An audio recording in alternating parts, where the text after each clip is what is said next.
In this chapter, I'm going to explain to you how to put in these lovely side pockets. Now we're going to sew our pocket and our pocket lining to the front legs. So take your pocket lining first, and you can see here that the darker color of the pocket lining is actually my fabric underside, and the upper side of the fabric is the lighter one. I just liked it better like that. I can't even tell which one was the upper and the underside of the fabric. Doesn't really matter. This one is the one I like, the light one. So right sides together of your front leg and your lining, and then we're going to pin this with a few pins. You can put the pins in vertical to the seam or along the seam, it doesn't really matter here, and we're going to sew this together. And always make sure that you've changed your thread, because really we have the standard thread here. We do not want to have the top stitching thread in because that's a complete waste of money. So make sure you change it. I forgot it a few times thinking, oh no, it's still on. And when you come to the corner, you might want to change your stitch length to 1.5 so that when we cut into it, to release that point so we can turn the pocket so that it doesn't fray.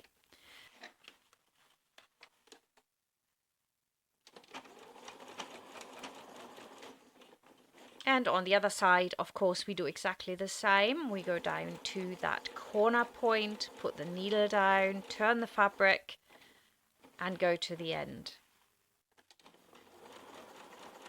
Beautiful.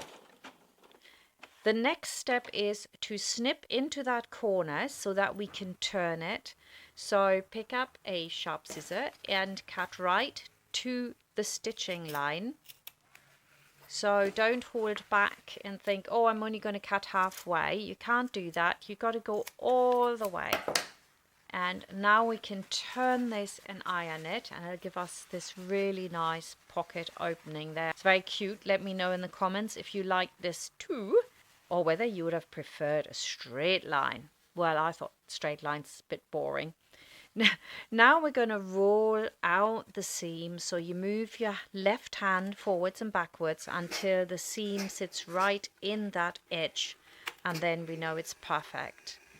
Do the same on the other side. Really roll out that edge so it looks absolutely super.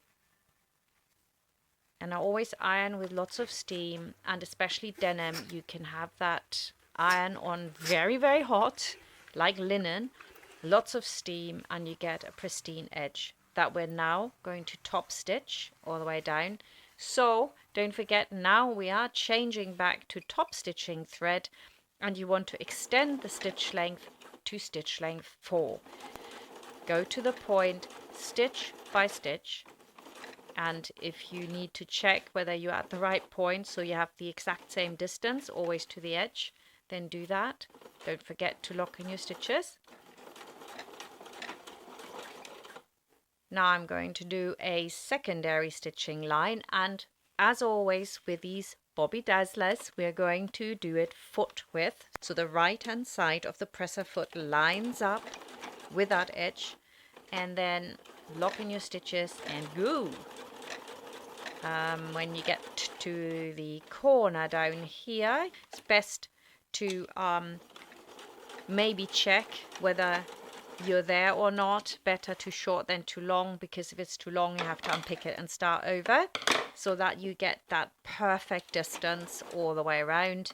You can of course mark that as well if you're not quite sure. Just put a dot of tailor's chalk there measuring the distance if you like, but I don't think it's necessary. Just keep checking while you're doing it. Pull your threads, and that will prevent it from getting stuck. It's a good tip.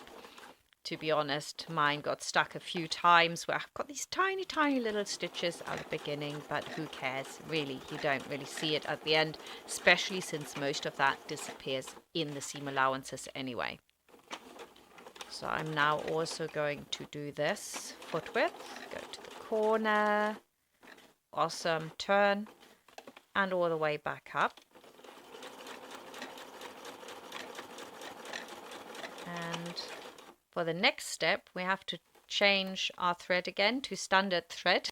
You might want to do that before you put the pocket under the pocket opening so that the upper edge and the side seam align.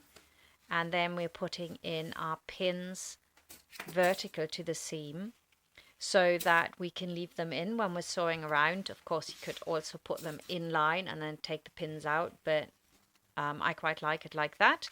Do the same on the other side. Pop that pocket under. Right side of pocket lining and pocket face each other, and then we're putting in our pins vertical to the seam. Is easiest, I think. Some of you have these little clumpy bits. They're also nice. I don't have them. I'm old school, me.